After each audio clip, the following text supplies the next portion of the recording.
Hello there, Josh here. Hope you can hear me loud and clear. I'm off to Newmarket races this afternoon and into this evening for one of their music nights. Bastille are playing after the races. As such, obviously, I've had a flick through the card, and I'll do my best to find a winner or two. I'm going to flick through mainly one horse in each race. There's a couple in the 7 o'clock who look interesting. As always, regardless of whether the horses run well or fall out the back of the TV, I will do my best to highlight some useful stats of interest. If at any point I'm talking too slowly for you, do use the settings cog in the bottom right hand corner to increase the playback speed. Let's crack on. The ground is good. It was a bit on the softer side yesterday. They haven't had any rain today as yet. It will be drying out, but should be probably slightly on the faster side of good, but maybe no more soft in it. Having watched some of yesterday's racing at the same course, there were plenty of horses that made all or raced very prominently. It can be a difficult track to come from the back, especially if horses near the front can lob along in their own comfort pace and get a break before they kind of climb to that hill and climb to the hill and the line, I should say. The first race, 2-year-olds. I liked at the odds Luby for Charlie Hills. Obviously, there's one that hasn't had a race as yet and makes debut for Haggis, quite short in the market, so clearly plenty is expected. He won this race last year with an unraced 2-year-old, so that might be one of the reasons why. And in fairness, those that have raced didn't really pull up any trees on debut. Luby raced at Windsor last time. They didn't use any stalls, which obviously is quite rare. Pretty hard to get a gauge, but did kind of lead deep into the contest before tiring. Charlie Hills, the GG stats combine both the July and the Rolly Mile course. So these are kind of stats for Newmarket.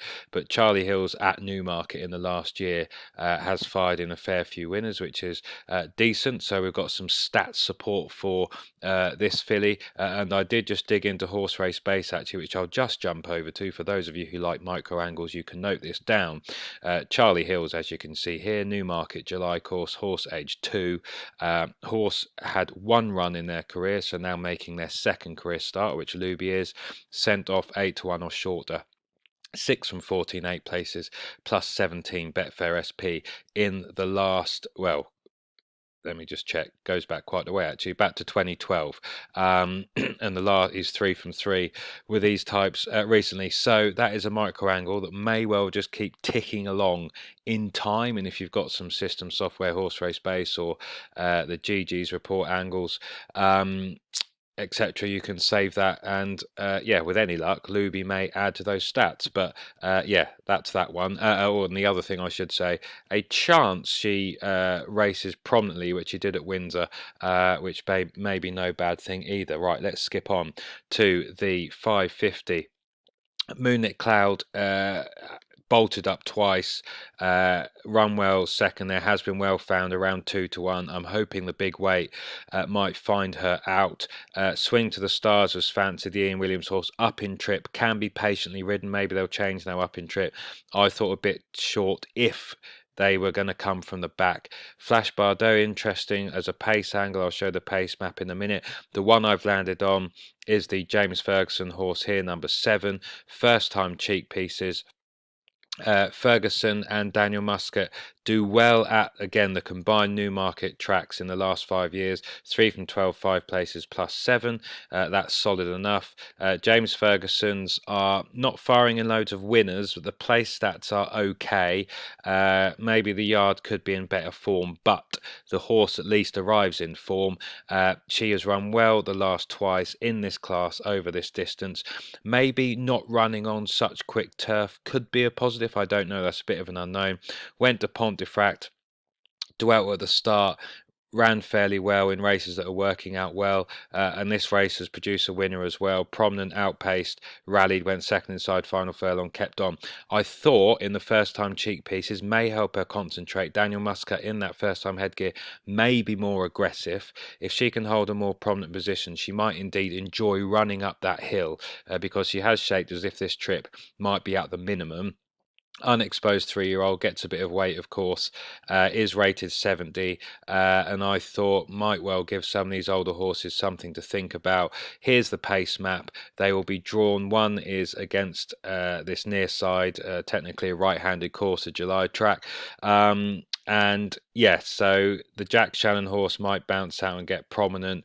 I thought she might race prominently also. They'll probably race down the centre here, and yeah, I was hoping would be in the right place with a bit of pace that she can track, and then kick on in the headgear, maybe travelling a bit sweeter. And Daniel Muscat, who takes over from Ross Coakley last time and jumps back on board, might be able to do something. Produced a Racing Post rating figure there, 76. I always like it when they're kind of progressive.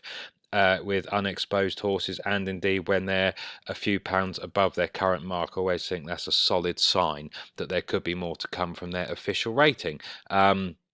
She is around as I speak now. Let's just have a look at the odds. Luby's 4-1. She is 6.5. So yeah, I think that's where my money might be going. No shock if one of the first two does better, but I can't be tempted in at the odds, and that was the one for me at the prices at 6.5. For those reasons stated, let's move on to the 625. Filly Novice Stakes open, all 3-year-olds, all open to improvement. I've gone with the Roger Varian horse, who was 6s when I started to look, and is now kind of 10-3, 3 and a bit. Yeah, just over 3-1, I think.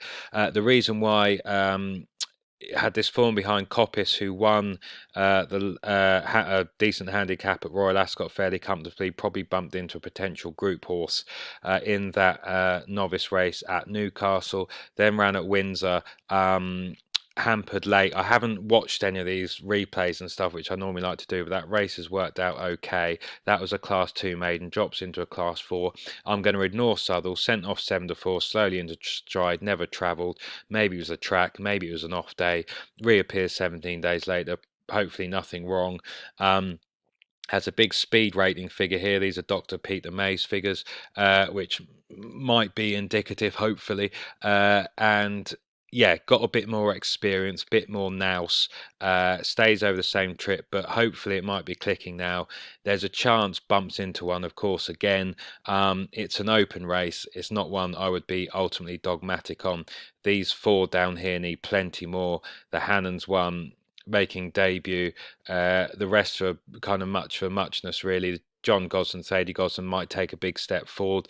The Appleby horse might take a big step forward. As always at the Newmarket tracks, Appleby, William Buick, both Newmarket courses in the last year. That's always a stat worth noting, and actually the profit loss is decent given how powerful the yard is. And I should say this at this stage, I have not gone with any Appleby Buick horses today. They've got a few through the card. No doubt they'll have 1 or 2 winners, but that's the way it is. But yeah, they obviously do well at the Newmarket courses. And although Appleby's, some of his big guns aren't firing, they're ticking along okay, although below their normal high standards just by a couple of percentage points. And the place percentage isn't as good as it has been the last year. So they do need a bit more, but no big shock there. But I've gone with the Roger Varian horse. Might put her experience to use. As you can see here with the draw, there's nothing which likes to lead, so it is there to be stolen. And with her experience, will they try and bustle her up the front end, get her prominent, and David Egan can dictate? I will live and hope that that's what they're thinking.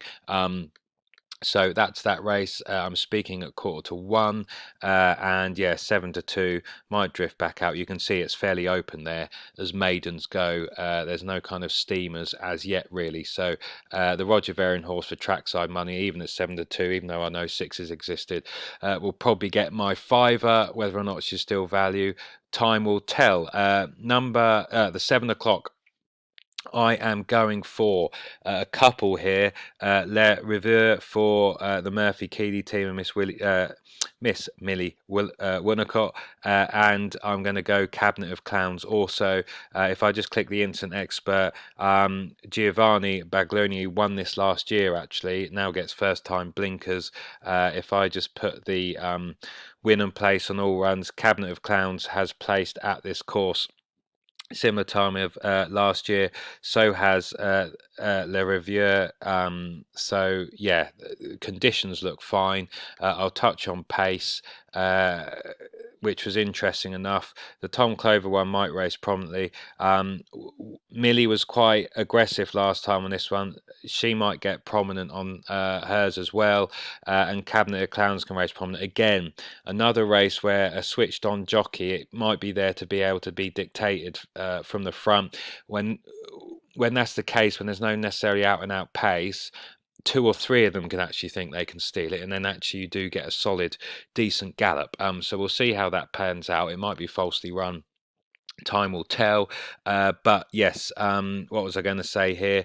Millie's riding well since coming back from injury. I like the fact this one ran here 7 days ago, was led but pestered, so hopefully might get an easier lead here. Similar sort of race, has been dropped £2, is well handicapped against form last year. Knows how to win, which isn't the case for some of these.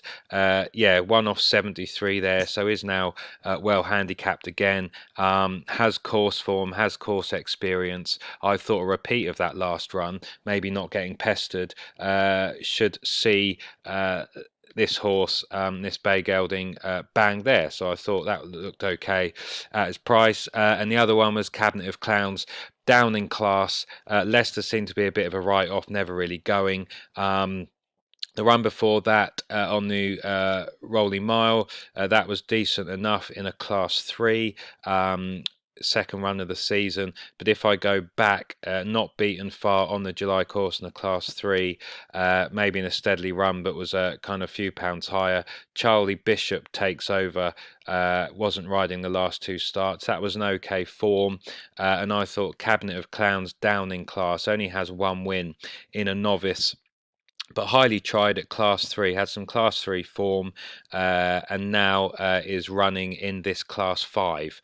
So runs in a Class 5 handicap for the first time in his career. So hopefully that might do him some good, but we shall see. And it was that kind of course form and the mark dropping. So those two were the two interesting ones for me at what was 5.5s and 7s, and I thought I'll probably just split stakes on both and we'll see how they go. The Owen Burrows horse is interesting as well, the 3-year-old, but I can't back them all, and I will I've gone with the other two for those reasons stated. So kind of pace and course form and being in form 7 days ago, the mark looks workable, and Cabinet of Clowns with that kind of back class. Hopefully this dropping class does the trick and one of them can get the job done. So that was that race. This one, I will whiz through this. Simply pace here. In these shoes, I thought, will Richard Kingscote, Charlie Johnson horse, be able to bounce out and sit on him and dictate from the front? Possibly, hopefully will lead.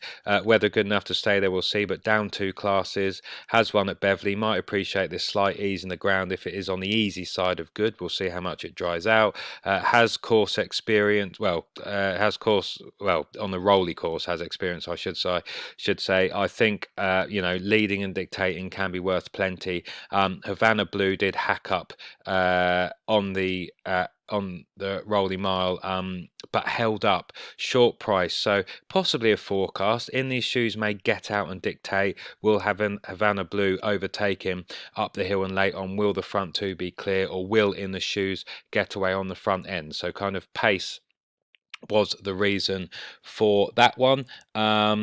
And kind of 3-1 or so. The favourite is Well Fancied, might bolt up, bit too short for me. Possible forecast options, although that won't exactly pay too much either, but my trackside change might go on Richard Kingscote and hope that he can make all. Let me rattle round. I've got 2 more to go here. I am going to go for Jumbio for Tom Clover. There's a fair bit of green on here. It's a competitive race on paper. This one I thought might race prominently. There's a couple here that might go forward. What I thought was interesting about this one, down in class. Now, this is a competitive race, but down in class was highly tried as a 2-year-old and listed contests, got an opening mark of 90, 92. This is only third handicap. May ran well on debut on the other course here. Ridden 2 out and just got tired in the final furlong. That was a half decent effort in the race, working out okay. That was in a Class 3. Ran here 7 days ago in a Class 3. Duck left, bub rival start, prominent. Led over 1 furlong out. Ridden headed, no extra in the final 110 yards. Drops in class here, and of interest, drops in trip, which caught the eye. So down to 6 furlongs. Will PJ be able to kind of sit a bit closer, or maybe blast out in front? Decent RPR, actually looks like a career best race in post rating. Marcus stayed unchanged, down in class. I thought looked a bit of value against some of these. William Hagger's horses, 6 to 4. Down in class also, big weight, has been kind of got his win back up north, now comes back down to Newmarket. There's 2 last time out winners here, which might have a chance. A third last time out winner here. The Charlie Appleby horse is now dropping back into sprinting, which is interesting. So it is competitive. The one thing I will touch on is PJ McDonald. Some more stats for those of you who like such things. This is both the Newmarket courses. If I look at handicaps, you can see there solid 20% in all handicaps here at Newmarket on the Rowley and the July course. That might be worth noting down. With 3-year-olds, slightly better there, half decent stats as well. Over the distance, 3 from 11, 4 places. Worth noting, pause the video if you want. And in the class, this was interesting. PJ class 4 handicaps here at Rowley July course last 4 years. Some decent statage to note there down there. So PJ McDonald rides his place well. So I'm hoping this one at what is, let's have a look, what is kind of 9 to 2. I thought that was a bit of value against 11 to 8 favourite. No big shock if a Haggis last time out winner goes in again. Starguess interesting, but I didn't think overpriced, but dropped back to 6 furlongs, have been tried over 8 and 7. Might be interesting, but I thought the PJ horse also dropped in trip, looked interesting given how he ran last time, and that kind of highly tries a 2-year-old. So yeah, that will do for me at 9 to 2. And the final one, Peaceman for John and Thady Gosden, has bolted up the last twice on a variety of ground. Beat a horse that then came out and won a half decent handicap on its next start. So the form has a bit of substance. Post a massive RPR 102 there off 86, gone up £7. Obviously carries a chunk of weight, but that's because he's one of the top rated in the race. The one question is whether or not he handles this track. All his form to date and all his experience to date is kind of on flatter tracks. How will he handle kind of coming down then coming up?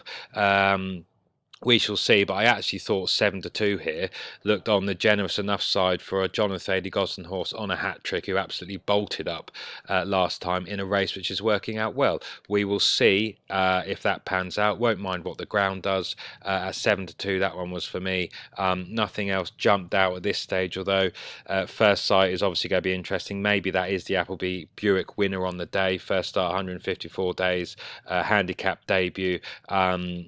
Some decent novice form, possibly interesting, as is Like a Tiger, back down in class, run pretty well a couple of starts ago as well, and encourageable up in trip first start after a gelding operation under that man PJ McDonald. But I thought actually, as I wrap up here with getting around to 19 minutes, that Peaceman at 7 to 2 was okay, not necessarily massively overpriced, but I thought given that profile and the trainer might be a little bit shorter.